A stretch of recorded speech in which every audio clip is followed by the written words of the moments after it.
from the heart of Dubai, where tomorrow is being built today, to the world. Welcome to the CTO Show with Mehmet. Here, we redefine technology and reimagine possibilities.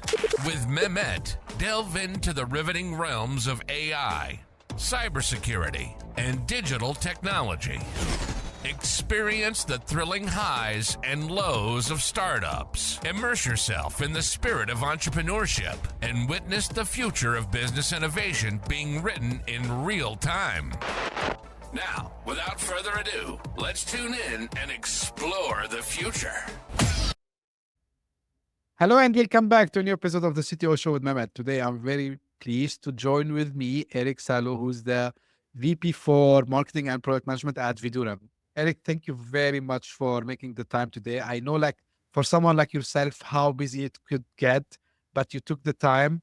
So what I would love to do is, to keep it to you, to introduce yourself, tell us a little bit about your journey, and then we can start the discussion from there. Mehmet, thanks. Well, first, it's a pleasure to be on the show. So I really appreciate the invite. So let's see. I started out, I wanted to be a mechanic, right? I love machines. I wanted to work on cars and things like that. And, my parents told me, they said, you got to go to college. And so I ended up in the computer business almost immediately. And man, it's just been interesting and fun. My first job was as an engineer at power plant. And there was a summer job. And then my first real job was actually as an engineer at a company that made quarter-inch data storage cartridges. So they were called Carlisle Memory Products, and they made these, little data tape projects. I think they were maybe 50 megabytes or something like that. And, it's crazy. This is, 30 something years ago. And when I joined the company, they said, hey, welcome to this company. It's a great place to start your career. You're really going to grow here, but, tape, not really going to last more than 3 or 4 more years. And you're going to have to probably do something else, for your career. And, it's amazing 30 something years later, people are still using tape, but that was my first job was in the data storage industry. So super fun, super interesting. I went to AMD after that, and man, what a great run I had at AMD, more than 10 years. And, some of the good times, we had the first 64-bit processor while I was there.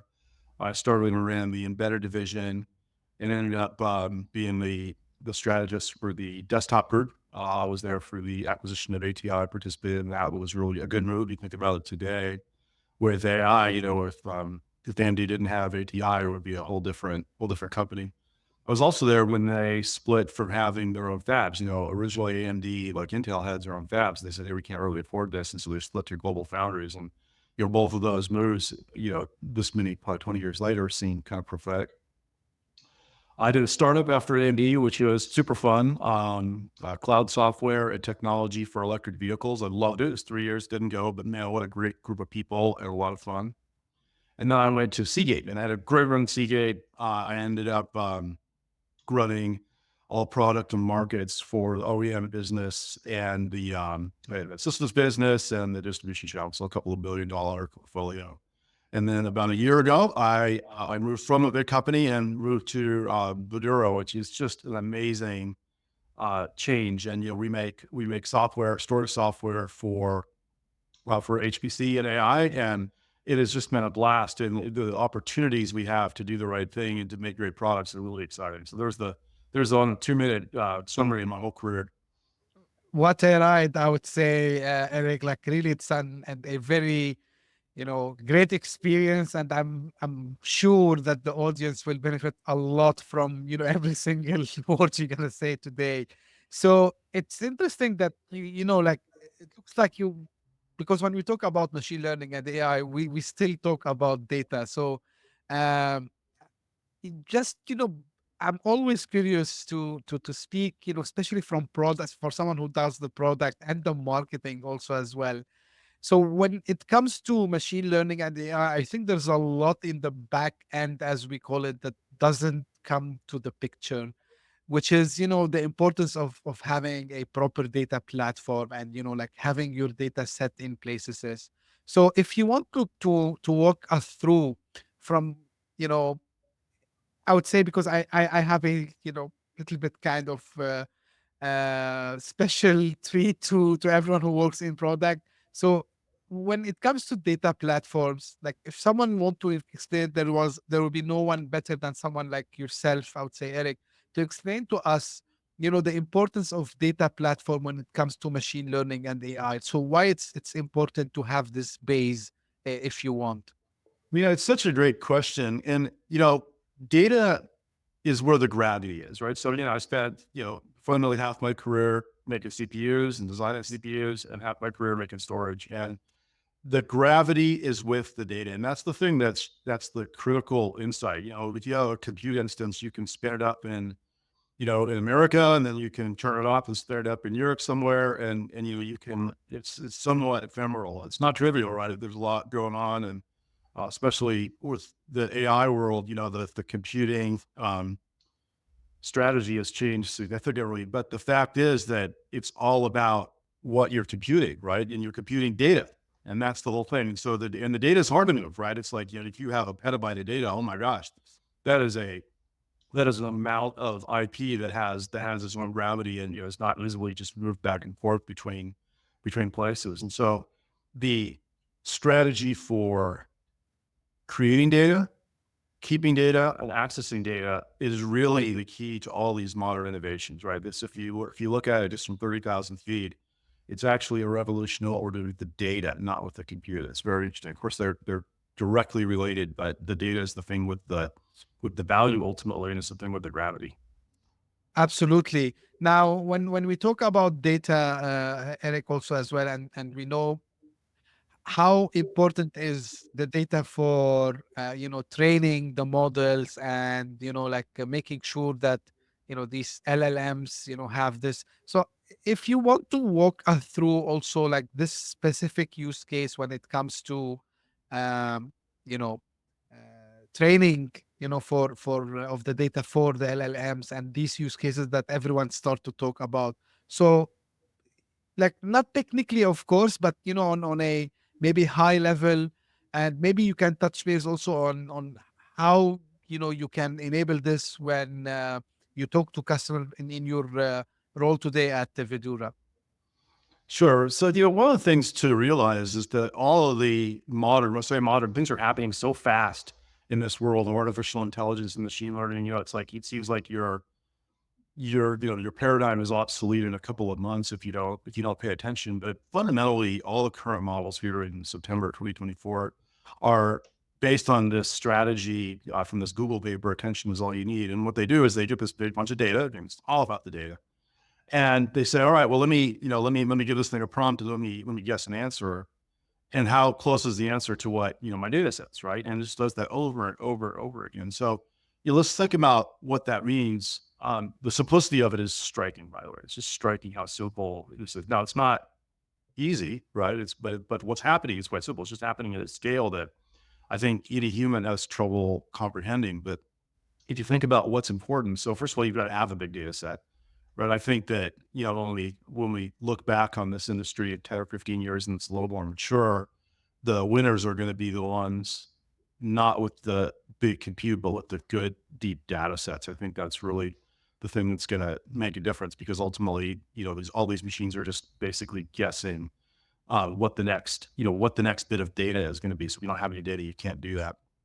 So one is having the data, and two is keeping the data. And that's one of the things that we've really focused on at Vdura, is that, the storage that is close to the compute is always very fast, right? And, even, for many years, it's funny, we talk about AI being a new thing, but I've been working on machine learning stuff for, pushing 30 years, right? A long time. And we called it other things. And I think, it was more boring, but ultimately, this idea that computers look at data in a thoughtful way, find patterns in the data that are useful to people, is ultimately what's happening here. And I think it's happening at a level of effectiveness that's astonished the world. But ultimately, they're going on for a long time. This is, this is not the beginning, but, we're decades into this journey. So the storage is very fast. That talks to the computers. And in general, in the beginning, right, when people created parallel file systems, what are called parallel, meaning like many storage elements, usually hard disks, many storage elements work at the same time. And when you add up all of their transfer rates, you get really fast data, right? So it's called parallel file system. Everything works in parallel.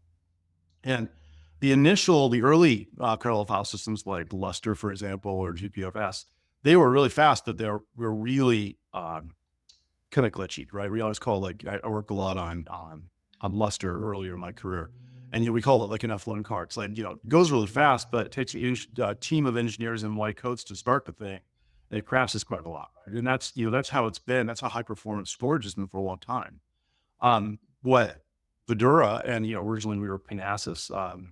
The original vision for the company that we have kept is like make storage fast, but also make it easy, right? Make it reliable, make it easy to use, just like enterprise storage, think like a NAS or something like that. And so, as these LLM models and in general what we're doing with machine learning, as that matures, it's going to become more and more important that your data is safe, right? And that's our number one goal of the company is keep customers' data safe. Wake up every morning, think about how do you not lose your customers' data, because ultimately I think that's the valuable commodity. That's the thing that's going to distinguish who wins this race with AI, is who's got the best data, who can keep it safe, and who can use it effectively. Absolutely, Eric. And, out of curiosity, because you mentioned, about safeguarding the data and, it's on top of mind. So what are like some of the, I would say, shortcomings or challenges you see in the customer space today that they are maybe not, I would say, putting a lot of effort in doing, or maybe there's some, I would say, the lack of, especially when it comes, to, I know this for a fact from my personal experience, but I want to see also your point of view. So because, the customers thinks usually that, this data is replicated and, if they are using, let's say, data lakes, or they are using something in the cloud or something like this. So they think it's not part of what they should be doing. So if you can enlighten us on that part, because I think this is very important, because if you lose the data, you lose your ability to do anything, right? Again, this is not only for the AI use cases, but I think with AI, it becomes more critical and crucial to safeguard this data. So what are you seeing in that space, Eric? Well, one of the amazing things is that the technology that stores most of the data used by AI today is based on a very old strategy, right? So you think about, let's go way back. I don't know how far back, but let's go back before clouds, right? Clouds are old. Sure. That old. What people did was they did what's something called highly available architectures, right? Dual, active. And what they do is they'd have two computers, essentially, A and B, and each computer could talk to all the stuff that the other one could talk to, right? Now, normally they each talk to, say, half the storage elements, CPU elements, but if one of them broke, right? If one of them failed, then you could fail over that other one, right? And that's called scale up. That's a scale up. It's traditional architecture. When I was at Seagate, we sold SAN arrays, sold probably more SAN arrays than anybody in the world. My God, I've been selling those products for decades and decades and decades. And they're pretty good until they start to get big, right? When they're small, right? When they're in half a rack or something like that, which was a lot of storage 20 years ago. Well, all of a sudden that strategy starts to break down. And as those systems get larger, they actually get less reliable, right? They get less durable, meaning they're more likely to lose data, and they get less available, meaning they're more likely to go offline and give you no access. And so, as in the early days, when the first CSP started thinking about this, they're like, oh my gosh, there's no way at the scale of data we're thinking about and the scale of compute we're thinking about, there's no way to make a single or dual scale up device reliable enough. It's like if I've got one of them, it's pretty good, but if I've got 50 of them, or 5,000 or 50,000, there's no way, right? My numbers just go down, down, down. And so they came out with this other strategy, scale out strategy, or shared nothing strategy, where a cloud basically has all these different elements. Let's say, have you heard of erasure coding? It's erasure coding. Fundamentally, it's a subset array. It's fundamentally or the other way around. But it's the way that we protect data in these large systems. What you do is you take a chunk of data, say a picture of your cat, and you say, okay, I'm gonna break that picture of a cat up into 10 chunks. But then I'm gonna have two other chunks, and if I lose any two chunks, any of them, I can get the whole picture of the cat back, right? So that's erasure coding. Well, it turns out it's statistically or very, very reliable, and depending on how much you want to erasure code, you have to come up with durabilities that are astonishing, 99.999%. And that's what you think of in clouds. Unfortunately, a lot of the high performance storage has not done that. They've stayed in this dual active active world. And one of the things that actually attracted me to come to Vdura was that our strategy is we have a scale out strategy, or we have a shared nothing strategy. So the bigger the system gets, the more reliable the system gets. The bigger the system gets, the more valuable data you have, the less likely you are to lose it, right? And the more likely you are to be able to access it. And that's a fundamental architectural advantage that we have. And it's like I said, this biggest one of the biggest strengths of the company is that, I think this is more and more important as this data becomes central to how we live. Right. I gotta ask a question. Of course, for me, I know probably the answer for that, coming from a technical background. But Eric, I want you also to maybe explain a little bit. I think this is very important, and for someone who's been in this domain for a long time, like yourself. So we talk also when it comes, to especially to AI today and machine learning. So we need the speed, right? And we talked about high performance computing for like decades, probably HPCs. And now we are in an age where people start to talk about, you know, I want you to demystify this. So when we talk about HPC, at the same time, we see now, the rise of GPUs and TPUs and all this. So how like all these intersect together in the world of machine learning and AI? Man, that's a good question. I think if I really knew the answer to that question, I'd probably have a different role. But there has been a really interesting shift, and it's happened more slowly than you might think. But in the beginning, HPC, they use these general purpose processors, which are incredible feats of engineering, and they're really good at a wide range of tasks. And what we found with some of these really specialized tasks, right, like AI, is that the highly parallel GPU type engines are just faster, right? And they're actually quite a lot faster. I'm quite a hobbyist, and I played around with the Google TPUs, and there's a new one called Halo, and these little things that are the size of your thumbnail, they're the size of a little M2 chip. They're doing 14 trillion operations per second for a couple of watts kind of thing. So, the difference is that to train these LLMs, they're very amenable, or it's very efficient to use these GPU type processors. And that's the big switch, is that we've kind of found a workload that is much better served by a specialized processor than a general processor. That's the big difference. Yeah, I think this is fair enough, I would say, Eric. For at least for me, this answer is good, very good, I would say. Now, another thing which I want you to touch base on, which is some of the use cases is like beyond machine learning and AI. So we start to see a lot of talks about autonomous systems and systems that they can, act on their own, right? So, Not scary at all, right? sorry? Not scary at all, right? What go wrong, dude? Okay. Absolutely. So in that specific use cases is like autonomous systems. So are we talking about like something similar to predictive maintenance in the space of predictive maintenance? Are we talking manufacturing? Where exactly are we seeing the use cases is more in autonomous systems?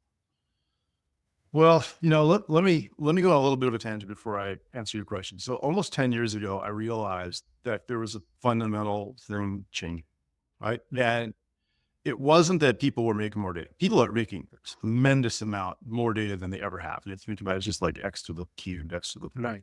That's not actually the big story, right? The big story is that machines have started making, and spend some time now, machines started making data for other machines, right? So it wasn't people making data for each other.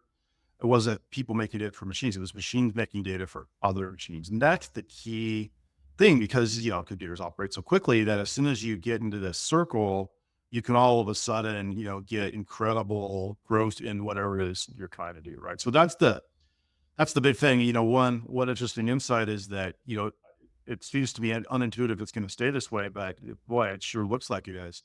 When you train an LLM, you give it a bunch of data and you train it, and then you basically just kind of treat itself after that. And so far it seems that the more cycles people throw at these LLMs training themselves, the better they're getting, which is just astonishing, right? Machines making it for other machines. So to actually get to your question, what industry is going to be most impacted? I think every part of our lives, every industry you can think of is somehow being transformed by this data revolution. So you can look at it in manufacturing. You think it's been, before this big revolution, some of the big retailers were using machine learning, not now called AI, to figure out how to stock shelves so that their robot pickers could go and, more efficiently get his stuff off the shelves. You're seeing that. Boy, I'd say energy, oil and gas. They are taking all this seismic data and other kind of survey data they have that's very expensive to create, and the algorithms just keep getting better and better. And they learn, oh, if there's this pattern of something in the data, then that means that there's, some oil underneath there, kind of thing. That's getting better and better. That is continuing to be revolutionary. Medicine, genomics. I mean, I just feel forever, right? Like there's no industry that this is not touching and improving in a really substantive way, right? And that's what's exciting about it, is I just can't think of any part of technology or our world where you're not seeing, some big revolution. And, you're gonna have self-driving cars, and, the writing is great, and video generation, you're seeing movies being made. I just made an avatar of myself, and it's top perfect, but man, that's pretty good, right? So, you just see it everywhere, which is the explosion. Yeah, it's fascinating. Absolutely, Eric. Um, One thing which I should have maybe asked you when we talked about the storage and that part or what you do at Vdura. So I've started to see a lot of people saying, like, I can't remember what accelerated the cloud adoption, but people are saying that machine learning and AI are accelerating, the data center business to start to grow again. Are you seeing the same trends, Eric? Are you seeing like people are more tending to move their workloads, or maybe the workloads that would be used for their LLMs training, or maybe I don't know, like for their data sets to be on their own data center? Are we seeing something like that? I am not seeing clarity there. It's funny. I've been in this business long enough where I've kind of seen the everything to the cloud, everything out of the cloud. Okay, some stuff to the cloud, back and forth. And it's not clear to me how this will go in the long run. Now, right now, nobody can buy GPUs except for the big clouds. You think about, Meta, I think, just agreed to buy more GPUs, more money in GPUs than it costs to do the Manhattan project that created the first nuclear weapon, or the Apollo project that put a man on the moon, right? In real dollars, in today's dollars, right? It astonishes you. So the clouds are buying up a lot of the GPUs. So in many cases, the only way you can get them is to use the clouds. But it's just not clear to me. There's a couple of factors, right? So one, again, the gravity is with the data, right? So if you're a company that has a bunch of data on your own, boy, it does not make sense to store it in the cloud financially, right? Although it might be a lot easier, et cetera. I mean, you see some people doing that, but I absolutely don't.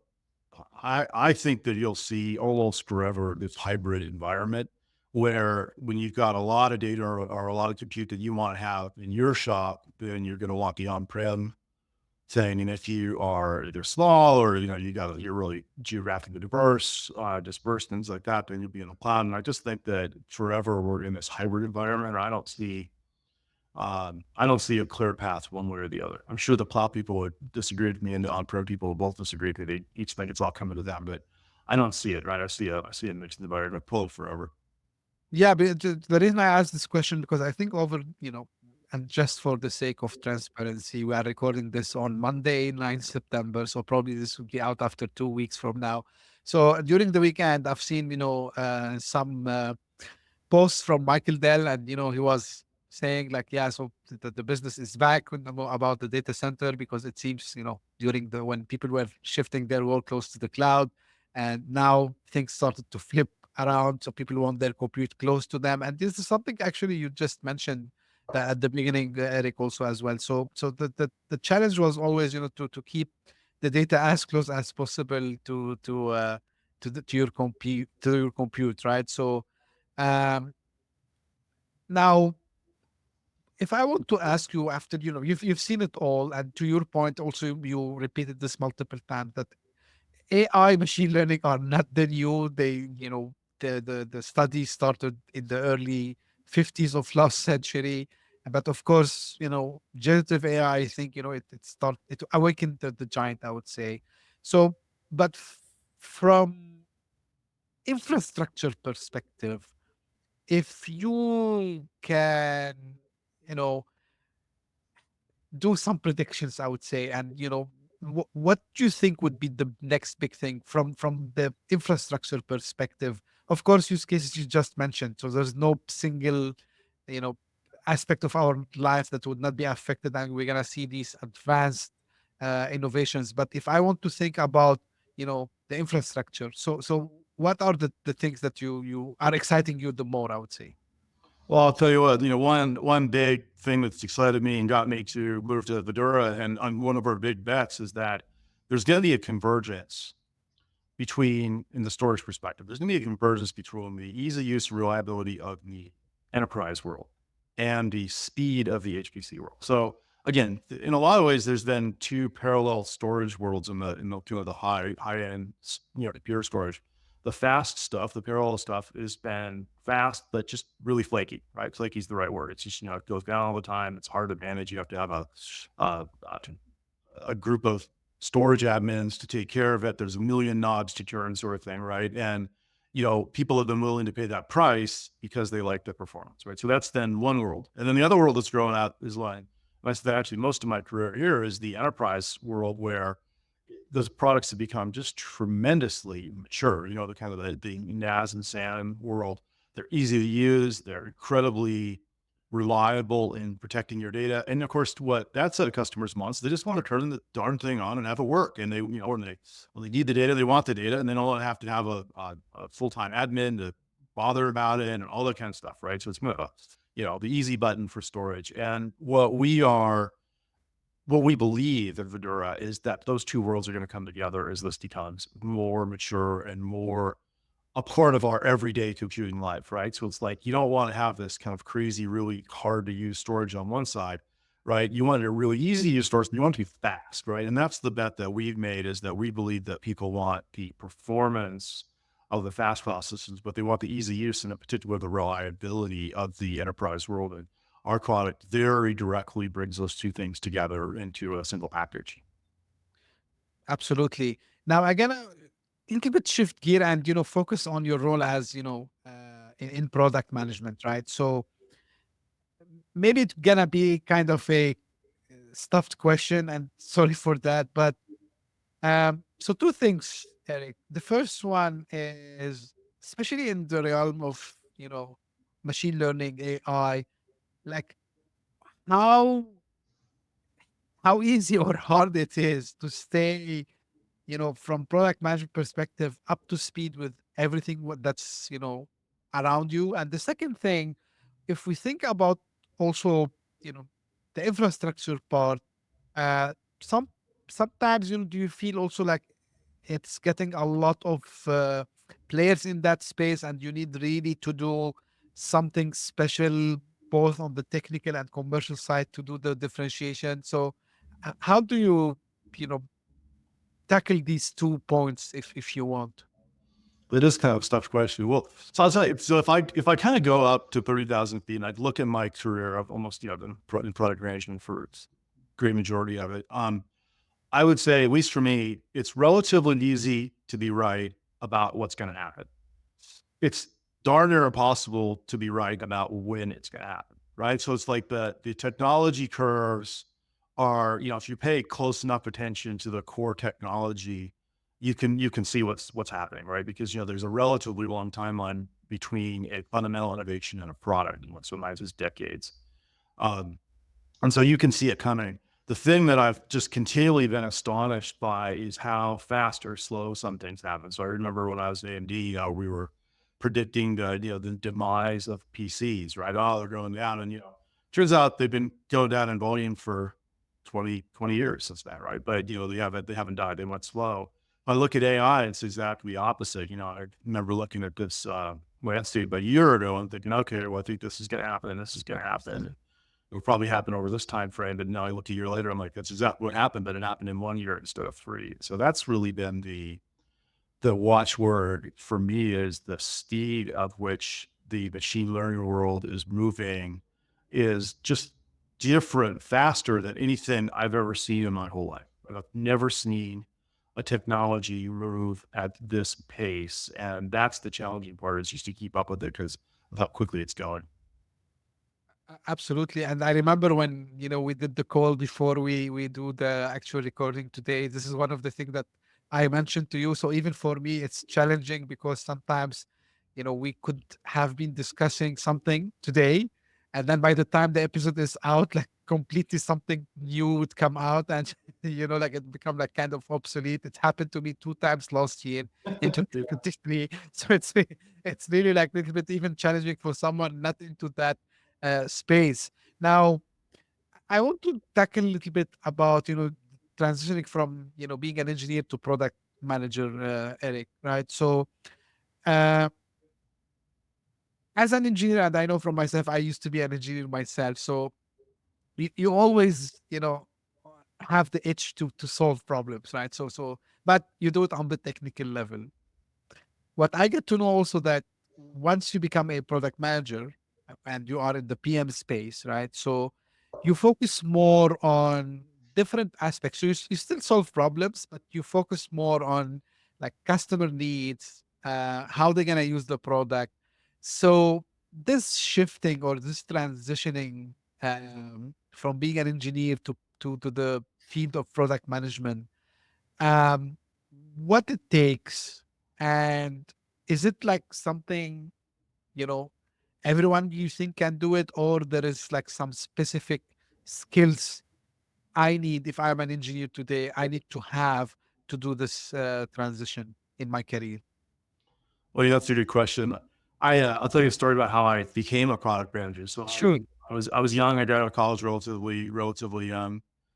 Started really, got out fast, and I had this idealistic. I remember telling myself one time, I'll only use Excel to express my ideas. I will never make a PowerPoint presentation in my life. Of course, I'll end that for 20 years presentations. But I was there, and I had a great manager, and I was talking to him one time, and I said, these marketing guys, these product managers, they don't understand the technology. And they did, as I recall, they come out with some roadmap, and I was like, that's not going to work at all. Like it's not, it was just obvious to me. It was not a good direction. And if you knew, you knew where the technology was going, you just knew it was a bad strategy. And I said, they really need to do this. And, they're not thinking about, this new entrant of technology that we have, blah, blah. And I'm going off, and he says, well, I'll tell you what, kid, you think you can do a better job? Why don't you go do a better job? Right. And that was, I don't know, almost 30 years ago. I've been doing it ever since. And that's the key for me, has then you have to understand 3 things equally well. One is you have to understand the technology. And a lot of people forget about that, right? You have to mess around with the technology. You have to be a hobbyist. You have to be interested. You have to read all the interesting news, right? And really have to pay attention, because the threat of new entrants, new technology is ultimately what's going to drive innovation in any industry, right? So that's number 1. Number 2, and this was the hardest for me to learn, but the most important, was talk to customers, right? And I had another manager some years later who, he told me, he says, Eric, just keep going out to the field, keep talking to customers, because if you just sit in the factory, you just sit in corporate and, kind of eat your own dog food, you'll forget the pain they're going through, you forget the problems they're trying to solve, and you won't be very smart about solving their problems. And, it's that, you got to talk to customers. And of course, you have to talk to customers, and you have to think about what they say. Cause if you say, hey, Mr. Customer, what should I build? Well, they're not the technology experts. So they're almost always going to say, build me something 20% faster, 20% cheaper than others selling today. And, early in my career, I went off and did that. And then I'd come up like, here's the thing. And you ask for, like, that's true. We did ask for that, but then your competitor came out with this new technology and it's better. I'm really sorry, I'm going to buy that instead. And so you've got to listen to them. You got to think about what they say. It's very important, but also you have to think about what the technology is going to do. And that's the position that you have that's different, right? You're the expert in your field, right? You're not the expert in, like you have a customer, no, we have customers in the medical field. I was just out.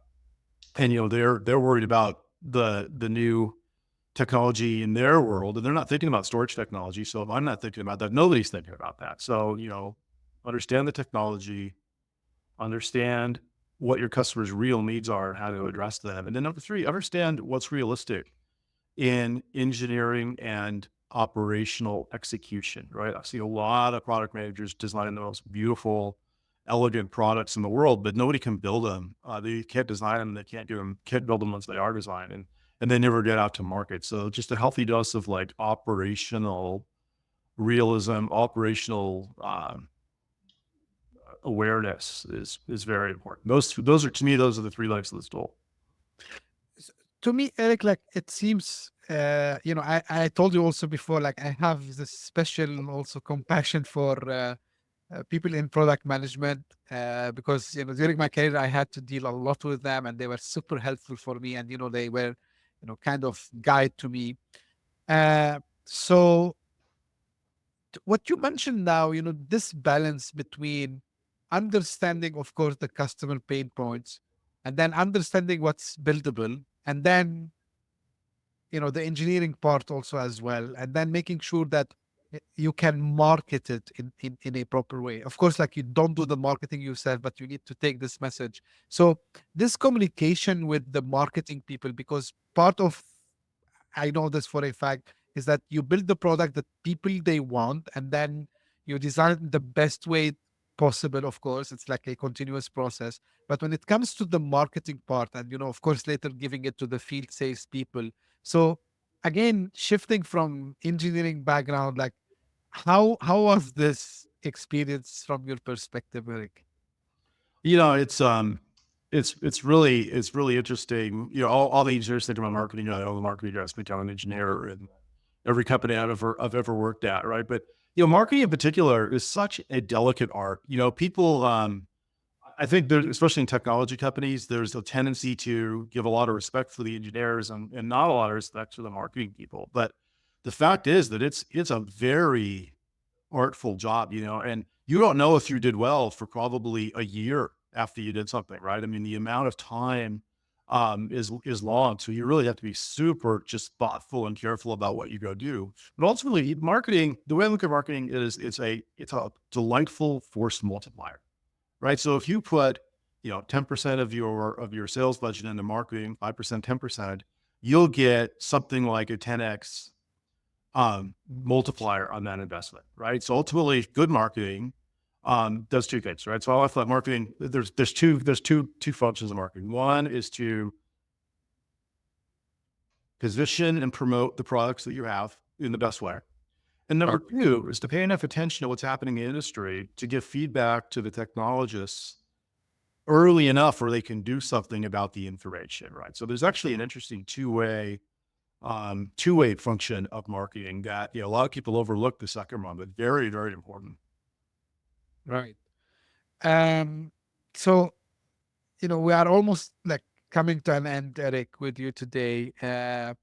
If you kind want to give us with like final words of wisdom, if you want to share anything that maybe we didn't cover, like just in couple of minutes with the audience, what would that be? I've had an opportunity in my career to do a wide range of stuff, right? It's been just amazing. And I'd say the thing that is the most fun and what I'm doing now is, I spent essentially 25 years as a device manufacturer. Very challenging, very rewarding. The companies I was with were very good to me. Had a great career in it. But ultimately, what you're doing is you're servicing solution providers. And one of the things that I realized after some time of doing it is like, you get to see what everybody else is doing, right? And not like precisely what they're doing, but you get to see all the practices, right? It's like, for example, when I saw these software companies coming in and saying, our software just runs on any hardware, commercial off the shelf, commodity hardware. Well, no succeeded because every time somebody tried to run the software, something would go wrong, and then they'd have to use engineering to fix it. I was like, that's not going to work, right? And so, you look at that, that's not a great business model. And so we figured out at Vdura, well, hey, we're going to create an appliance, but financially we're just going to be a software company so our customer gets best of both worlds. 25 years of making devices, compute and storage just taught me there are best practices in being a solution provider, and the delightful journey that we've got at Vdura is we're able to go in and just put all those best practices in place and build a great product for the spread in the world that we're seeing. That's fantastic. Final thing, Erik, where people can find more about Vdura and maybe get in touch with you. Go to www.vdura.com, right? Like on my shirt outside. And come and see us at Supercomputer. We're gonna have a big presence at Supercomputer. We're super excited in Atlanta in November.